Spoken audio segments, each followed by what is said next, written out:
할렐루야. 잘 지내셨죠? 네. 주님 은혜 감사드립니다. 잠언 오늘 6장 1절로 5절 말씀을 같이 받았습니다. 경솔한 보정에서 벗어나라, 이와 같은 제목으로 하나님의 말씀을 같이 은혜 나누고자 합니다. 여러분, 잠언 6장은 몇 가지 내용을 담고 있는데, 첫 번째는 오늘 본문입니다. 경솔한 보정에 관련된 내용입니다. 그리고 두 번째는 게으름과 관련된 내용입니다. 삶에 있어서 게으름. 그리고 하나님께서는 어떤 것들을 미워하시는가, 그것을 말씀하고 있고, 끝으로 색을 탐하는 것에 대한 내용을 담고 있습니다.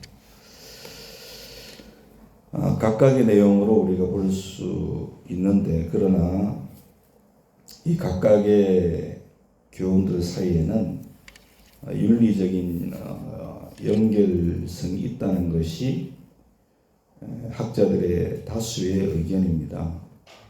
그 이유가 뭐냐 하면은, 우리가 이제 일상에서 경험함으로 알 수 있듯이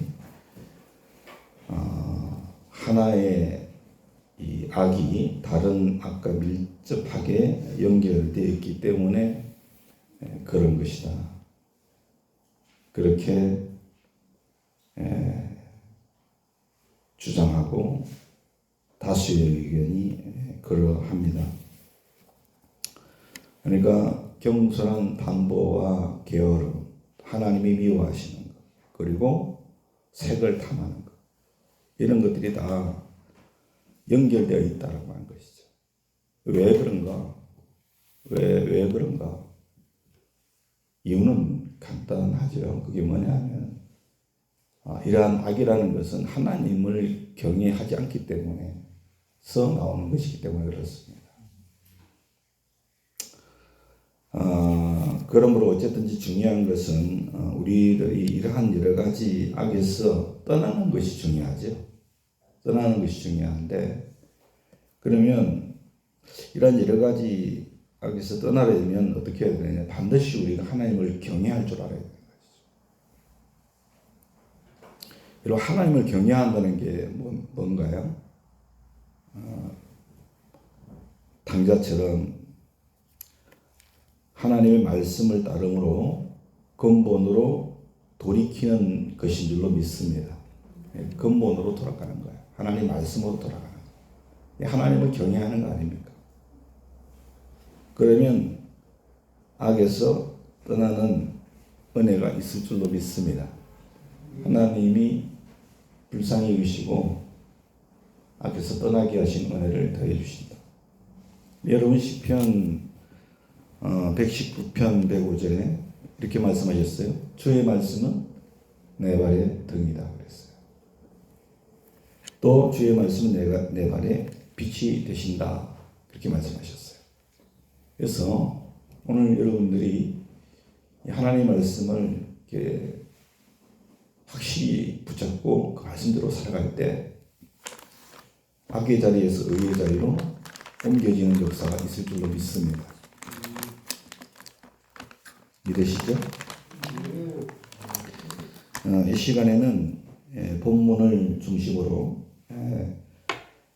보정은 보정인데 경솔한 보정에 대한 지혜자 솔로몬 왕의 교훈을 통해서 몇 가지 은혜를 나누기를 원합니다. 눈물 흘리는 거 아닙니다. 오해하지 마십시오.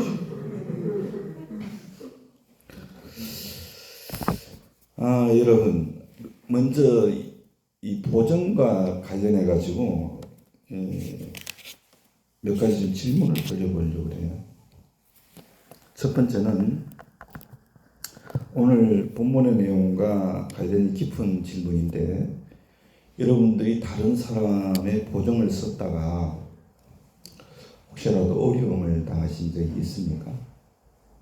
하는 질문입니다. 두 번째 질문은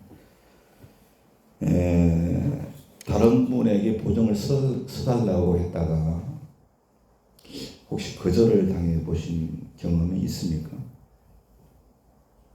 세 번째 질문은 여러분을 위해서 보증을 서주신 분이 계신데 본의 아니게 그분에게 손해를 끼친 적은 있지는 않습니까?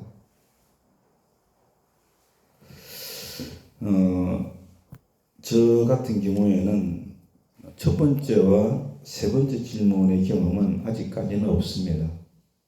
앞으로도 쭉 없기를 원합니다.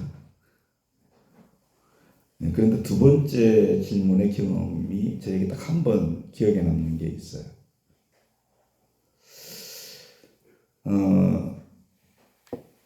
대부분 다 그렇죠. 목회자들이 개척 초기에 경제적으로 다 어렵습니다. 어려운데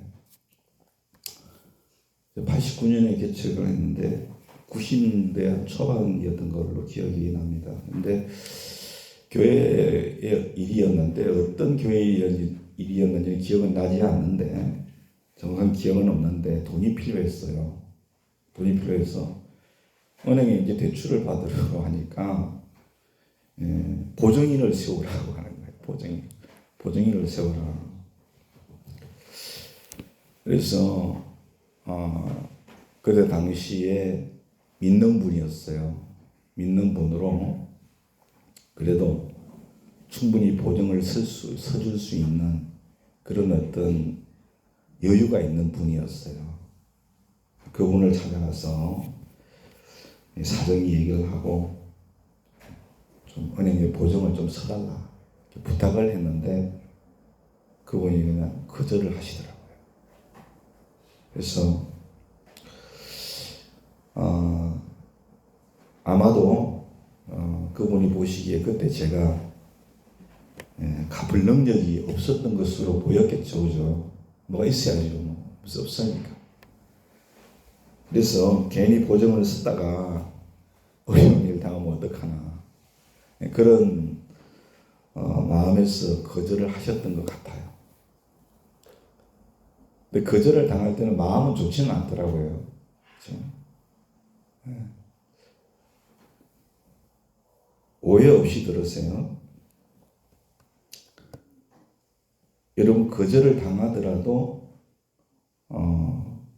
마음 아파하지 않기를 원합니다.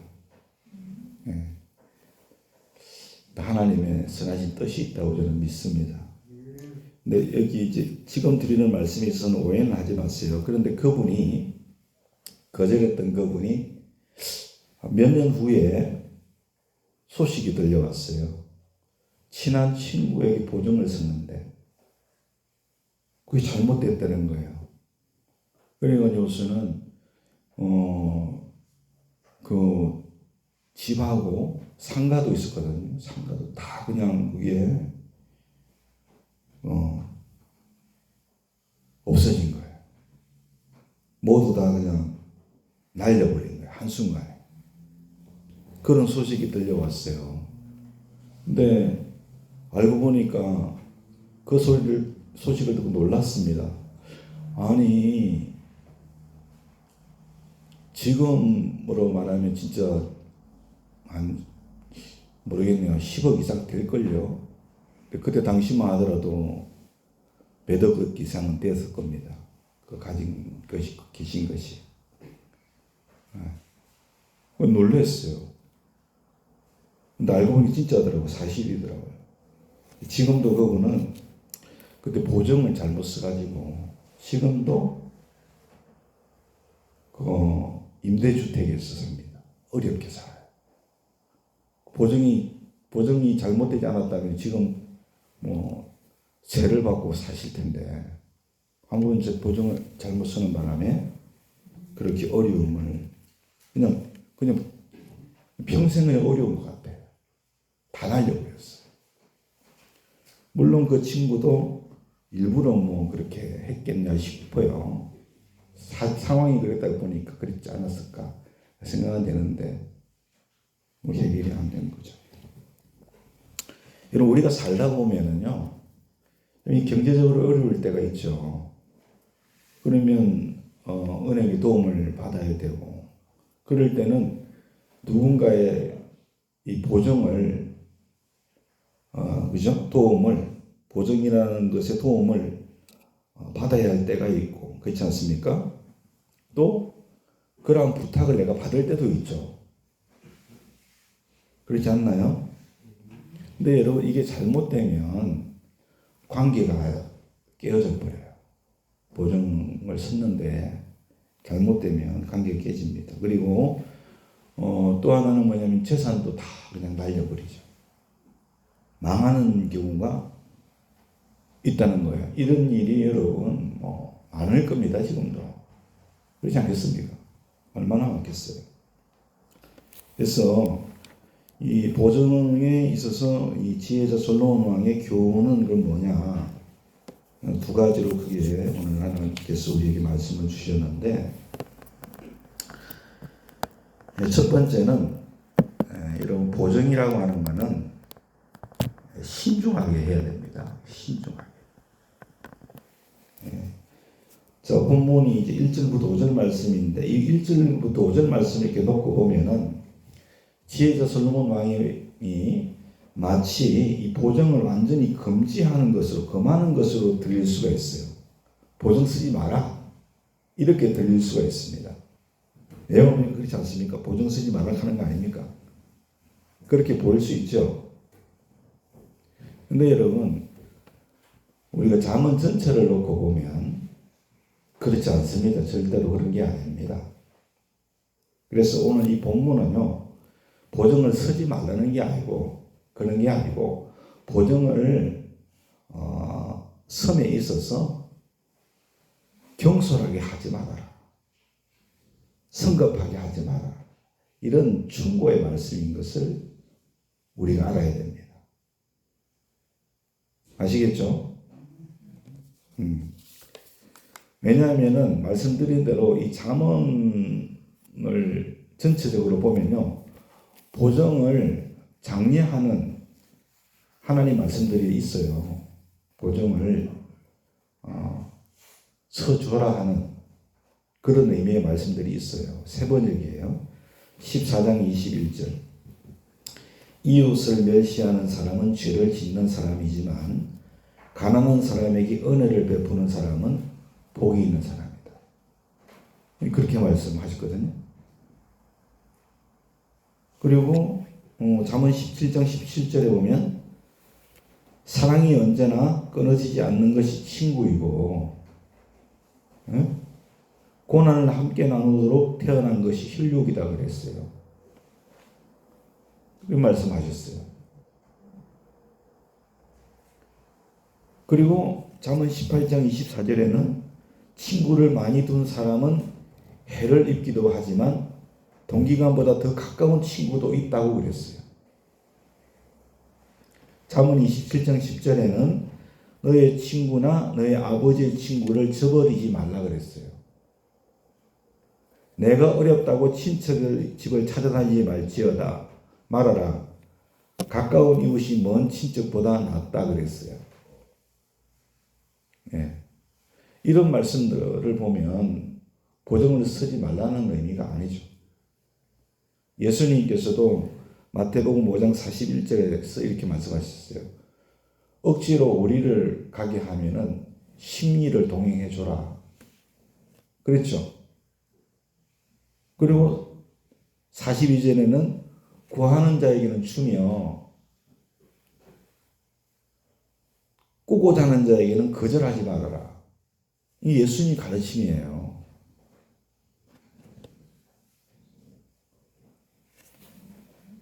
그래서 여러분 본문과 같이 또한 잠언을 보면 보증에 대해서 아주 부정적으로 그 결과가 좋지 않은 경우들에 있어서 보증을 좋지 않게 언급하는 말씀들도 있습니다. 세 번역입니다. 잠언 11장 15절. 모르는 사람의 보증을 쓰면 고통을 당하지만 보증 쓰기를 거절하면 안전하다. 이렇게 말씀하셨어요. 또 잠언 17장 18절에 지각 없는 사람, 서약함 서약 함부로 하고 남의 빚 보증을 잘 선다 이런 말씀이 있어요. 그러니까 여러분 잠언 전체를 보면 또 예수님께서도 말씀하신 것처럼 보증을 쓰지 말라는 게 아니고 보증을 섬에 있어서 이웃이 어려움을 당했으니까 혈육이 어려움을 당했으니까 보증을 섬에 있어서 경솔하게 하면 안 된다. 성급하게 하면 안 된다. 그러니까 보증은 신중하게 하는 것이다. 이런 의미의 말씀이 오늘 본문인 것을 여러분이 잘 이해를 하셔야 될 줄로 믿습니다. 그래서 지혜자 솔로몬 왕의 보증에 대한 첫 번째 교훈은 뭐냐 하면은 무조건 보증을 쓰기를 금하는 것이 아니라 경우에 합당하게 사랑을 위해서 보증을 쓰되 신중한 마음으로 경솔한 보증은 절대로 피해야 한다. 이것을 교훈한 것임을 우리가 알아야 합니다. 그럼 여러분 우리가 어떻게 하면 보증에 있어서 경솔하지 않고 성급하지 않고 신중하게 할 수 있을까요? 이런 세 가지로 말씀을 드릴 수 있을 것 같아요. 첫 번째는 자기 감정에 집중하면 안 됩니다. 사람은요, 그때 감정에 따라서 행동으로 옮기는 경우들이 많아요. 그래서 여러분, 보증에 있어서 경솔하지 않고 신중하려면은 여러분 스스로의 감정에 집중하면 안 돼요. 제가 읽은 글 중에 이런 글이 있습니다. 이럴 때 세 가지를 하지 말라는 제목인데, 이럴 때 세 가지를 하지 말아라. 뭐냐니까 첫 번째, 기분 좋을 때 약속하지 마라. 기분 좋을 때. 기분 좋으면 뭐든지 다 해줄 거 있잖아요. 그죠? 덥석 약속해놓고 나중에 못 지킬 수 있거든요. 기분 좋을 때 약속하지 마라. 두 번째는 뭐냐면, 화났을 때 대답하지 마라. 그럼 더 큰 화를 불러올 수 있어요. 화났을 때 대답하지 마라. 세 번째는 슬플 때 결정하지 마라. 슬플 때. 이런 내용이었어요. 이게 뭡니까? 감정이 나쁘거나 좋을 때 함부로 결정하지 말고 신중해라는 거거든요. 그런 의미 아닙니까? 의미가 아주 깊은 말이라고 생각을 합니다, 저는요. 그래서 누구나 자기 자신의 감정에 집중하면 안 됩니다. 그렇게 되면 경솔하게 행동하게 되고 말을 하게 돼요. 그래서 보증을 쓸 때 있어서도 여러분들이 감정에 치우치면 안 됩니다. 감정에 치우쳐 버리면. 예. 그 사람이 너무나 안타깝고 너무나 안 돼서 그런 마음 가질 수 있지요. 그렇지 않습니까? 예. 나도 한번 신세를 졌는데 이번에 나도 한번 도와줘야 되지 않느냐, 그런 감정이 들 수도 있겠죠. 그죠? 여러분, 그런 감정들이 있어서 한 걸음 물러나셔서 신중하게 여러분들이 결정을 하셔야 될 줄로 믿습니다. 두 번째는 그러면 뭐냐? 자기의 분수를 알아야 돼요. 자기의 분수를 알아야 됩니다. 자기의 분수를 생각할 줄 알아야 돼요. 때로는 여러분, 우리가 착한 마음으로 나는 능력이 없는데도 불구하고, 그렇지 않습니까? 난 능력이 안 되는데 다른 사람의 보증이 되는 그런 경우들이 있거든요. 능력이 안 되는데도. 아무리 마음이 원하더라도 자기 분수를 생각해야 됩니다. 아시겠습니까? 네. 자기 분수를 알아야 돼요. 그래서 분수를 생각하지 않고 자기의 분수를 알지 못하는 가운데 보정을 쓰면 절대 안 되는 거예요. 능력이 없는데, 그잖아요. 질르고 보는 사람들 있잖아. 그러면 안 된단 말이에요. 하나 예를 들까요? 어느 날 큰 독수리가 먼 산에서 내려왔습니다. 그리고 그 큰 독수리는 목장에 내려가서 작은 양을 한 마리 탁 잡아가지고 날아갔습니다. 그것을 누가 봤냐? 까마귀가 왔습니다. 까마귀가. 큰 독수리의 날쌘 동작과 힘센 몸짓에 은근히 부러웠어요. 그런 부러운 마음이 들었어요. 그래서 나도 한번 해봐야겠다. 그런 생각을 까마귀가 하고 목장으로 날아갔습니다. 까마귀는 가장 작은 양들이 모여있는 곳을 찾았어요. 그래서 그 중에서도 가장 작은 양을 자기 발톱으로 탁 낚아챘습니다. 챘는데 아무리 잡아 올리려고 해도 안 되는 거예요. 안 돼. 힘이 붙여.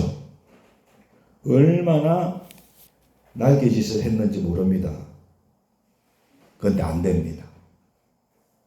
그래서 여러분, 안 되겠구나 해서 자기의 그 발톱을 양에게서 탁 띄어놨는데 세상에는 그 발톱이요, 양털에 엉겨가지고서는 안 떨어지는 거예요. 안 떨어져.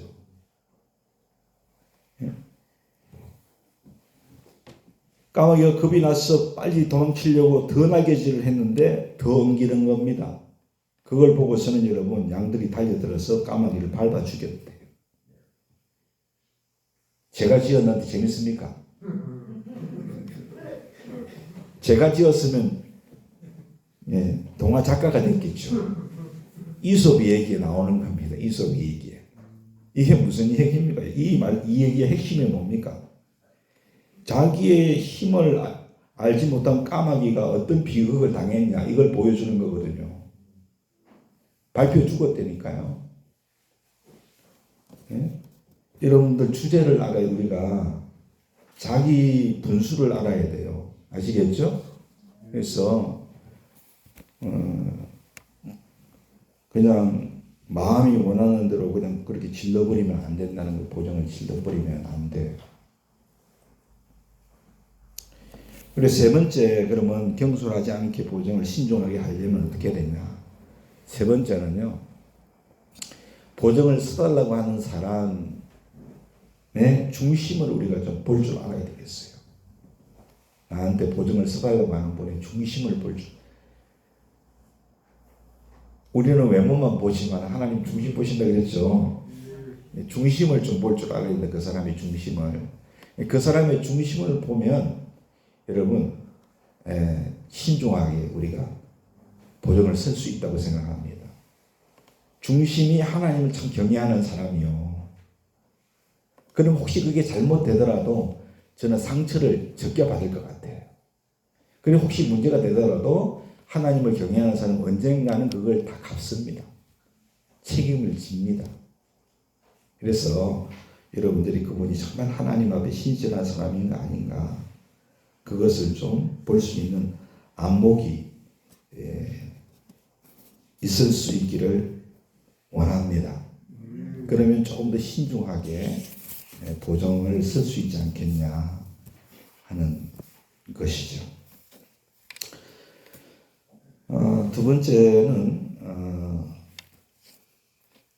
경솔한 보정에서 자기를 구하라는 것인데, 3절 말씀에 보니까 경솔하게 보정을 썼어요. 그때 뭐라고 했냐면 스스로 구원하라 그랬어요. 스스로를 구원해라 그랬는데, 3절에 보니까 그를 찾아가서 겸손히 간구하라 그랬어요. 그를 찾아가서 겸손히 간구하라. 그리고 4절에 보니까 잠을 자지도 말고 졸지도 말고 그런 열심으로, 그죠? 스스로를 구원해라는 거예요. 5절에 또 말합니까? 노루가 사냥꾼의 손에서 벗어나듯이, 새가 새 잡는 사람의 손에서 벗어나듯이 어서 벗어나서 너 자신을 구원해라. 여러분들, 노루나 새가 사냥꾼에게 사람에게 잡히면요 얼마나 벗어나려고 애를 씁니까? 보셨죠 여러분요? 자기 발이 끊어질 정도로 도망가려고 하죠. 그렇게 겸손히 구하고 그런 열심으로 그 보정에서 벗어나도록 스스로를 구원해라. 그렇게 말씀을 하고 있는 것입니다. 그래서 경솔한 보정에서 벗어나기 위해서 끈질기게 노력을 해야 된다는 것을 말씀해 주고 있는 거예요. 사랑하는 여러분, 왜 그렇습니까? 경솔한 보정을 썼기 때문에요. 여러분, 이게 큰 문제가 될 수 있기 때문에 그런 겁니다. 큰 문제가 될 수 있어요. 그래서 그 보정을 철회하라는 거거든요. 경솔한 보정일 경우에는 겸손하게 가서 부탁을 하고 철회해야 되겠다고 사정을 얘기하고, 그래서 그것을 보정에 대해서 처리할 수 있도록 노력을 해라. 이후에 모든 어려움에서 벗어나기 위해서는 그렇게 하라고 주님께서 말씀해주고 있는 것입니다.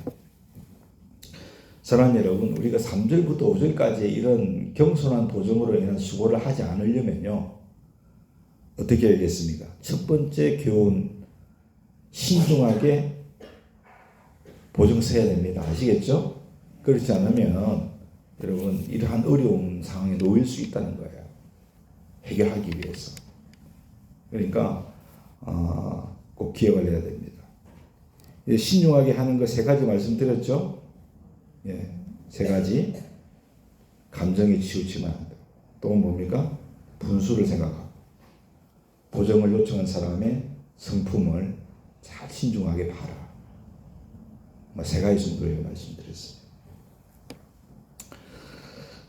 중세 시대에 한 수도사가 다음과 같은 기도를 드렸다고 그래요. 오늘 말씀과 좀 거리가 있을 수는 있지만 큰 틀에서는 접목을 할 수 있을 것 같다는 생각이 들어서 소개를 해드리는데, 이 기도문은 현대인들에게 아주 사랑을 많이 받는 그런 기도문입니다. 기도가 어떤 내용이냐면, 하나님, 제가 할 수 있는 일에는 도전할 수 있는 용기를 주시고, 할 수 없는 일에는 조용히 받아들일 수 있는 침착함을 주시고, 이 2가지 일을 구별할 수 있는 지혜를 주옵소서. 이와 같은 기도문이라고 합니다. 우리에게 일어나는 많은 불행한 일들이 있습니다.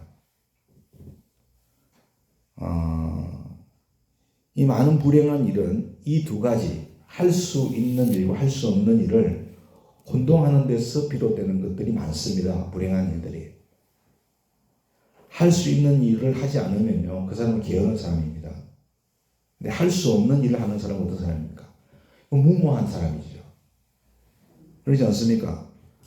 가능성과 불가능성의 한계를 분명히 걷는 것은 매우 우리에게는 현명하고 꼭 필요한 일인 줄로 믿으시길 바랍니다. 보증도 예외는 아닙니다. 내가 감당할 수 있는지 없는지 신중하게 판단하여 할 수 있는 능력이 된다면 사랑으로 보증을 쓰고, 그렇지 않다면 정중하게 사양할 수 있어야 될 줄로 믿습니다. 우리에게는 그런 하나님께서 구별할 수 있는 지혜가, 하나님께로부터는 지혜가 필요한 줄로 믿으시길 바랍니다. 오늘 이 중세 수도사가 드린 이 기도를 보정의 말씀에 접목시켜서 오늘 여러분들이 그 보정 가운데 요청이 있을 때, 보정 요청이 있을 때 이러한 기도를 드릴 수 있으시기를 예수님의 이름으로 축원합니다. 또 여러분, 우리가 그뿐 아니라 이 많은 일들에 있어서 우리가 여러분 말씀을 드린 대로 이 어려움을 당하게 되는 경우들은 할 수 없는 일과 할 수 있는 일을 잘 구별을 못해서 그런 일들이 많아요. 그렇기 때문에 여러분 항상 그렇게 기도할 수 있기를 바랍니다. 그래서 하나님 주신 지혜로 잘 해나가실 수 있어야 할 줄로 믿습니다. 오늘 끝으로 제가 한 가지 더 말씀을 드리고 싶은 게 뭐냐면 여러분 이 보정이라고 하는 것은 어떤 뜻인지는 아시죠? 어떤 사람의 신용 그렇지 않습니까? 어떤 사물의 품질에 대한 것에 있어서 그게 정말 틀림없다, 믿을만하다, 그것에 대해서 내가 책임지겠다는 거 아닙니까? 그게 보정 아닙니까? 그렇죠? 내가 책임지겠다 하는 거니까 그게 보정인데, 우리가 이 하나님과 우리 사이에서는요, 우리가 분명한 보증인이 되어야 됩니다. 하나님의 보증인이 되어야 됩니다. 믿습니까? 믿으시죠? 네. 내가 그분이 그리스도임을 보증할 수 있어야 돼요. 마태복음 10장 32절에 누구든지 사람 앞에서 나를 시인하면 나도 하늘에 계신 내 아버지 앞에서 그를 시인하리라. 믿습니까? 우리는 어떤 사람들 앞에서도 예수님을 보정해야 될 줄 믿습니다. 예수님은 나의 구주십니다. 그럴 때 하나님 앞에서 주님께서 우리를 보정해 주시는 거예요. 믿으시죠? 그래서 믿음 안에서는 우리가 이 신앙으로 확실히 나가실 수 있기를 예수님의 이름으로 축원합니다. 다음 시간에는 게으름에 대한 교훈을 통해서 같이 은혜를 받도록 하겠습니다.